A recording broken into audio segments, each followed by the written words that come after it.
My first thoughts when I read Anatomy of an Epidemic by Robert Whitaker is extreme. Robert Whitaker makes it very clear that he is not in favor of medication fixing everything. In fact, quite the opposite. Whitaker references multiple research studies that dismiss the theory that mental illness is a chemical imbalance. He references that the Surgeon General in 1999 acknowledged that the cause of mental health is still unknown. While he makes many valid points of historic numbers in mental health demographics, such as in 1987, only 1 in every 184 Americans were on disability due to mental illness. Then in 2007, 1 in every 76 Americans were on disability due to mental health. In the same year of 2007, America spent $27 billion on antidepressants and antipsychotic medications. Whitaker reluctantly does say that medications may work short term, but the long term run is a failure. And he also suggests that medications are the alleged cause of the epidemic of mental illness. Whitaker makes many other valid points, such as the possible negative effects of psychiatric medications. People always want a magic pill that fixes everything, which is not a reality. In fact, when I think of medications, I think of those wonderful commercials on TV. The first minute is how great this medication can work for an illness and how much it can make you feel better. The last 2 minutes of the commercial is talking about the side effects, the negative consequences, and possible suicidal ideations. In weighing out the pros and the cons, usually the cons are much longer. Also, other possible negative side effects are that people don't react the same to each drug and have different reactions. They can build a tolerance to one drug once they do get used to it and have to switch up. Other medications, such as benzoids, you can even have a withdrawal symptoms as you're trying to get off it, such as mood swings or headaches. Other concerns would also be the increased use of labels. Many of the labels come from the Diagnostic and Statistical Manual of Mental Health Disorders, the Social Worker Bible. While it's very important for us to realize what a mental illness would encompass, it also does label people quickly. The most concerning is probably the labels on a child. Mostly you think of ADHD.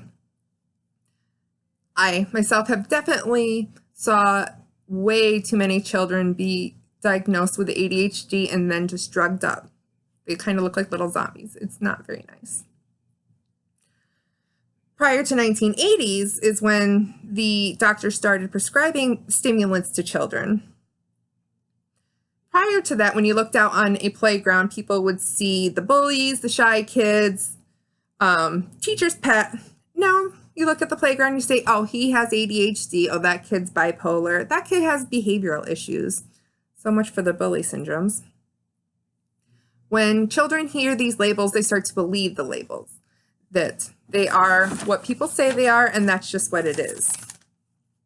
Adults sometimes can have the same concerns.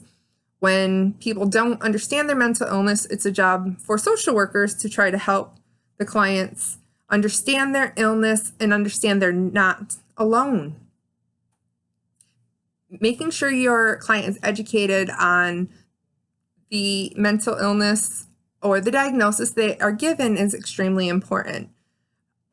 There becomes a lot of questions, unanswered issues. Again, we still don't know the exact cause of a medication. There are multiple factors that could come in place, such as your family history or prior trauma, your poverty, a horrible job, All of these things can play a factor in how our bodies work and how our mind reacts.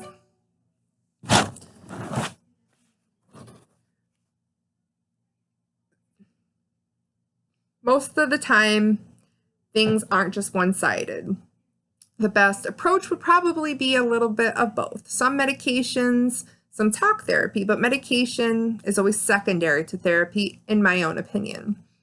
Going off the recovery model, that everything should be client-based. Why is the client there? What are they struggling with? What is involved in their life and how those things in life affect them? Give them hope to understand that they are not their illness. Encourage them to integrate other people into their therapy, not only in the clinic session, but also out in the world. You try to utilize their natural supports. And at the same time, when you're talking to your client, make sure you're giving them respect. You're not going to get anywhere without that. Building rapport gives them a trust and understanding. By talking with them and showing that you're listening, you'll get much farther and they'll open up and maybe you'll understand through their story what they're going through to try to give them different options of understanding to accomplish their goals and to deal with stresses of everyday life. Other things that could help is to empower them, let them know how much positive, strength-based, healthy living can also help make your life a little bit better.